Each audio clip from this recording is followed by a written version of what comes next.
नमस्कार, प्राइमेट 4 में आपका स्वागत है। आपके साथ मैं हूं विद्यानाथ झा। आपको दिखाएंगे वक्फ बिल पर नया फसाद क्या है, कट्टरपंथियों का चिट्ठी जिहाद। इसके बाद बात होगी हरियाणा में कुर्सी की लड़ाई की, भ्रष्टाचार से लेकर दलाल और दामाद तक कैसे आ गई ये लड़ाई। घोटाले में फंस गए कर्नाटक के सीएम सिद्धारमैया, क्या डूबने वाली है कांग्रेस की नैया, ये भी आपको दिखाएंगे। हिंदुओं पर हमले के बाद अब बांग्लादेश में शरिया, दुर्गा पूजा पर कितना लगाया जजिया, यह भी आपको बताएंगे। ये तमाम खबरें विस्तार से आपको दिखाएंगे। खबर है, बीजेपी सांसद निशिकांत दुबे ने जेपीसी अध्यक्ष को चिट्ठी लिखी है। निशिकांत ने पत्र लिखकर गंभीर आरोप लगाए हैं। 1 करोड़ 25 लाख पत्रों की भाषा एक जैसी है। देश में माहौल खराब करने की साजिश रची जा रही है। यह देश की संप्रभुता पर खतरा है, ये निशिकांत दुबे ने लिखा है। जाकिर नाइक की भूमिका की जांच होनी चाहिए। निशिकांत दुबे के मुताबिक इसे अंतर्राष्ट्रीय स्तर पर कंट्रोल किया जा रहा है और देश के अंदर माहौल खराब करने की अंतर्राष्ट्रीय साजिश चल रही है। वक्फ पर संयुक्त संसदीय समिति के एक वरिष्ठ सदस्य के रूप में मुझे लगता है कि वक्फ विधेयक के संबंध में प्राप्त 1 करोड़ 25 लाख प्रस्तुतियों के बारे में गंभीर चिंता करना मेरा कर्तव्य है। हालांकि इन प्रस्तुतियों पर आपकी स्वीकृति महत्वपूर्ण है, लेकिन यह एक परेशान करने वाली प्रवृत्ति का भी संकेत देती है जिसे नजरअंदाज नहीं किया जा सकता।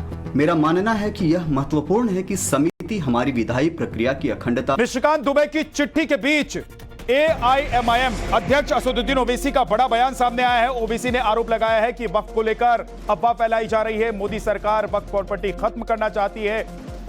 ये तमाम बातें कही हैं असदुद्दीन ओवैसी ने। मुसलमानों की दान दी हुई संपत्ति है, वक्फ में हिंदुओं को शामिल करने की मंशा है, ये ओवैसी आरोप लगा रहे हैं। इसीलिए हम कह रहे हैं कि ये वक्फ बिल जो नरेंद्र मोदी लाए हैं वो वक्फ की प्रॉपर्टीज को बचाने के लिए नहीं, वक्फ के प्रॉपर्टीज को एफिशिएंट बनाने के लिए नहीं। अच्छा, जो वक्फ बोर्ड को मुतवल्ली 7% देते थे अपने इनकम का, उसको आप 5% कर दिए।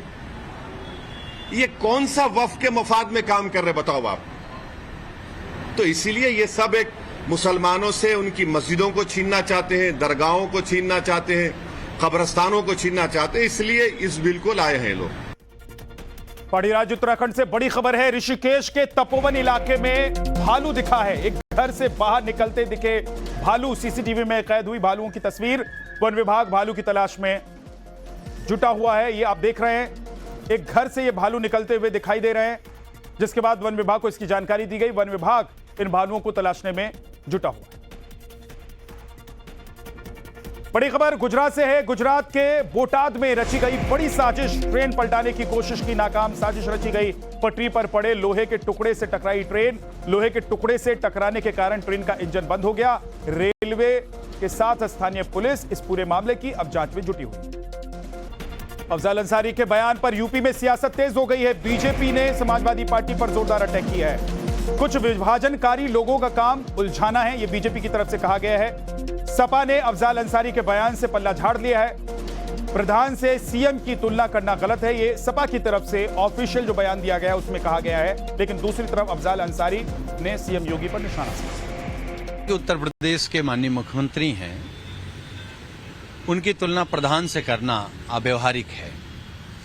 लेकिन जिस संविधान की शपथ ली है माननीय मुख्यमंत्री जी ने, संत भी हैं, महंत भी हैं, उसके बावजूद जिस तरीके से नफरत की बात बोलते हैं, बांटने और काटने की बात बोलते हैं, तो ये जरूर तय होता है कि सब कुछ तो ठीक नहीं है, कुछ तो कहीं न कहीं कमी है। उत्तर प्रदेश के हमारे मुख्यमंत्री योगी आदित्यनाथ जी में कितनी काबिलियत है, ये 2017 से लेके आज 2024 तक बीते 7 सालों में उत्तर प्रदेश की जनता ने देखा है कि किस तरीके से उत्तर प्रदेश की क्षमताओं का विस्तार करना हो, उत्तर प्रदेश के विकास के पथ पे उत्तर प्रदेश को आगे बढ़ाने की बात हो, उत्तर प्रदेश में कानून व्यवस्था और सुरक्षा व्यवस्था को पुख्ता करने की बात हो, उत्तर प्रदेश के नौजवानों के हौसलों को उड़ान देने की बात हो, उत्तर प्रदेश की महिलाओं को सुरक्षित माहौल देने की बात हो। इन तमाम कसौटी पे हमारी योगी सरकार, हमारे मुख्यमंत्री जी खड़े उतरे हैं।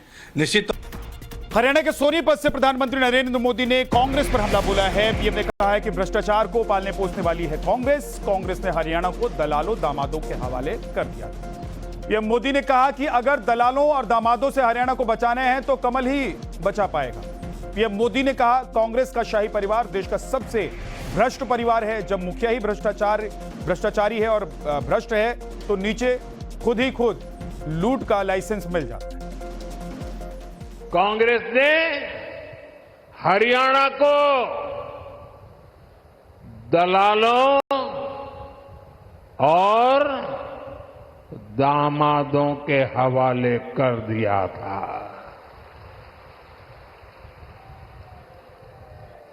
दलालों और दामादों से बचना है तो कमल ही बचाएगा।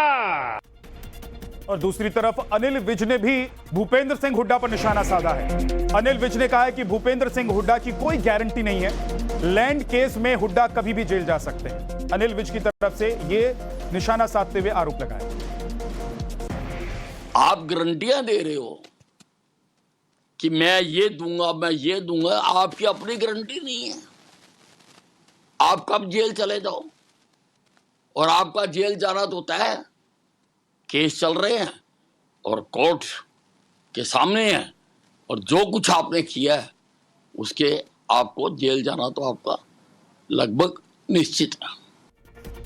बड़ी खबर राजस्थान के जयपुर से है। घुसपैठियों के खिलाफ जयपुर में बड़ा एक्शन हुआ है। पुलिस टीम के साथ बीजेपी विधायक की छापेमारी हुई है। फर्जी कार्ड बनाने वालों के यहां बड़ी छापेमारी की गई है। बांग्लादेशी लोगों के कार्ड बनाने वालों पर रेड डाला गया है। मुसलमानों के फर्जी कार्ड बनाने वालों पर यह छापेमारी की गई है। फर्जी तमाम दस्तावेज बनाने वाले गिरोह के यहाँ छापामारी कर रहे हैं विधायक बाल मुकुंद आचार्य। बताया जा रहा है कि समुदाय विशेष के लोग इसमें कार्यरत हैं और बांग्लादेशियों के कार्ड बनाए जा रहे थे। कई जगह पर छापेमारी की गई और कई लोगों को पुलिस के हवाले भी कर दिया गया है। तस्वीरों में आप देख पा रहे हैं। और इस वक्त हम उस जगह पर हनुमानगढ़ का ये देखिए, बात करें सर, क्या बात कर रहे हैं? ये कह रहे हैं हनुमानगढ़ का एक कार्ड निकालना है। दानिश भाई को कह दो हनुमानगढ़ का कार्ड निकाल दे। पैसे जमा है उसके पास। हनुमानगढ़ का कार्ड हवामहल विधानसभा में बांसबुदनपुरा में मिला जा रहा है।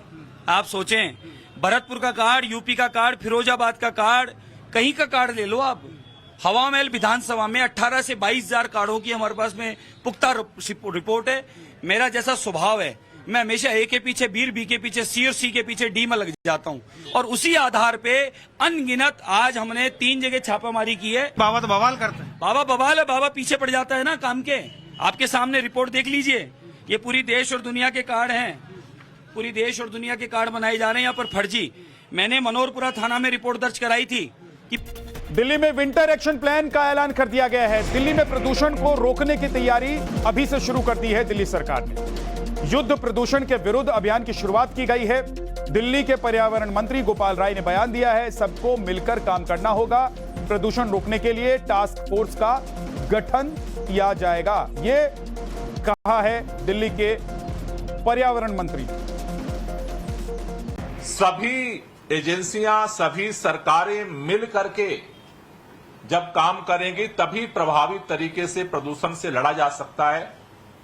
इसलिए इस साल के विंटर एक्शन प्लान की जो प्रमुख थीम है, मिलकर चलें और प्रदूषण से लड़ें, इसी थीम पर हमारी सरकार अपने विंटर एक्शन प्लान को लागू करने की तरफ बढ़ेगी।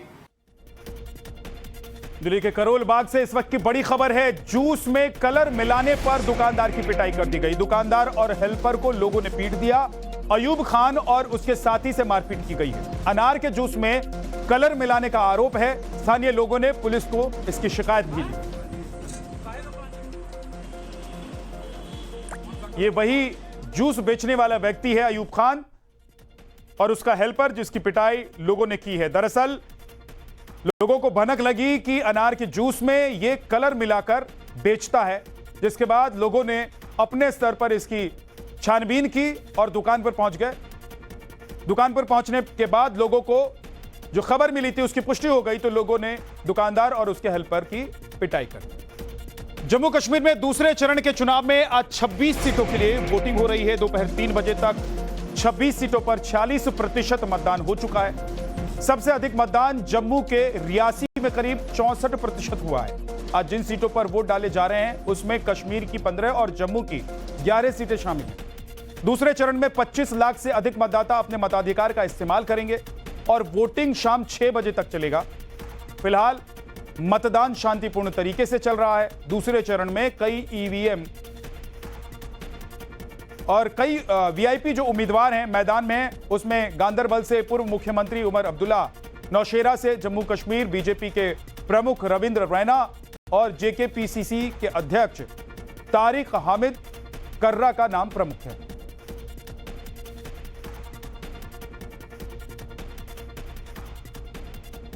जम्मू कश्मीर में दूसरे चरण में 6 जिलों की 26 सीटों पर मतदान हो रहा है, जिसमें बड़गाम, गांदरबल, पुंछ, राजौरी, रियासी और श्रीनगर शामिल है। आज यहां पर वोटिंग हो रही है, उसमें सेंट्रल कश्मीर की 15 सीटें हैं, जम्मू की 11 सीटें शामिल हैं। इसमें इस चरण यानी कि दूसरे फेज में 239 उम्मीदवार मैदान में हैं, जिनका सियासी भविष्य करीब 25 लाख मतदाताओं के हाथों में है, जो आज शाम 6 बजे तक अपने मताधिकार का प्रयोग कर सकते हैं। जम्मू कश्मीर में एक तरफ वोटिंग हो रही है, वहीं दूसरी तरफ प्रचार भी जोरों पर है। राहुल गांधी ने आज जम्मू में चुनावी जनसभा को संबोधित किया। राहुल गांधी ने केंद्र पर हमला बोलते हुए कहा, हिंदुस्तान के इतिहास में बहुत सारी यूटीएस को राज्य बनाया गया, लेकिन पहली बार एक राज्य को यूनियन टेरिटरी बना दिया गया है। ये जम्मू कश्मीर के साथ हुआ है। ऐसा करना जम्मू कश्मीर के लोगों के साथ अन्याय है। आपका लोकतांत्रिक हक आपसे छीन लिया गया। इंडिपेंडेंस के बाद एक स्टेट को यूनियन टेरिटरी में बदला गया, वो जम्मू कश्मीर के साथ हुआ है। और मैं इस स्टेट से आपसे कहना चाहता हूं कि यह आपके खिलाफ अन्याय है।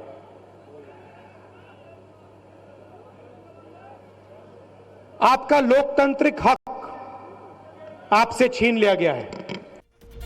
और इस वक्त कुशीनगर नकली नोट मामले में एक बड़ी खबर आ रही है। कांग्रेस नेता अजय कुमार लल्लू से इस मामले पर पूछताछ होगी। आरोपी औरंगजेब नौसाद के साथ फोटो पर यह पूछताछ की जाएगी। जल्द पुलिस नोटिस भेजकर अजय कुमार को तलब करेगी। नेपाल से जुड़े अपराधियों के संबंधों की भी जांच की जा रही है। जाली नोटों के गैंग में जो कुशीनगर में बस्ट किया गया है, उसमें 10+1 लोगों की गिरफ्तारी 11 टोटल हो चुकी है। इसमें कुछ लोगों के द्वारा भ्रामक पोस्ट एवं खबरों के द्वारा भ्रमित करने का प्रयास किया जा रहा है, जबकि फैक्ट ये है कि इसी गैंग से संबंधित एक शातिर अभियुक्त औरंगजेब, जिसपे कि टोटल 9 मुकदमे हैं गैंग रेप से लेकर अन्य गंभीर धाराओं में, उसकी फोटो इन व्यक्ति के साथ में मिली है। और साथ ही साथ में इनके जो भी कनेक्शन हैं इनमें, इनको नोटिस भेज के इनसे पूछताछ भी की जाएगी और ये चेक कराया जाएगा कि इस पूरे जो 9 मुकदमे हैं या जाली नोटों का मुकदमा है, उसमें इनका क्या कनेक्शन है, ये सभी का जांच कराया जाएगा। बड़ी खबर, उपचुनाव से पहले अखिलेश यादव ने सियासी वार किया है। वोटर लिस्ट से लोगों का नाम हटाने का आरोप लगाया है। मतदाताओं का नाम कटवा रही है बीजेपी। अखिलेश यादव ने यह आरोप लगाया है। हमारे खिलाफ साजिश रची जा रही है, अखिलेश यादव ने कहा है। पहले मनचाहे तबादले करवाए, अब वोटर्स हटाए जा रहे हैं। अखिलेश यादव ने उपचुनाव से पहले यह बड़ा आरोप लगाया है। अखिलेश ने इस पोस्ट के साथ एक वीडियो भी शेयर किया है। पूरा मामला मुरादाबाद के कुंदरकी विधानसभा का है। यहां से सपा के पूर्व विधायक हाजी रिजवान भी डीएम ऑफिस शिकायत लेकर पहुंच गए। उनके साथ लोगों की भारी भीड़ मौजूद थी। बुजुर्गों का आरोप है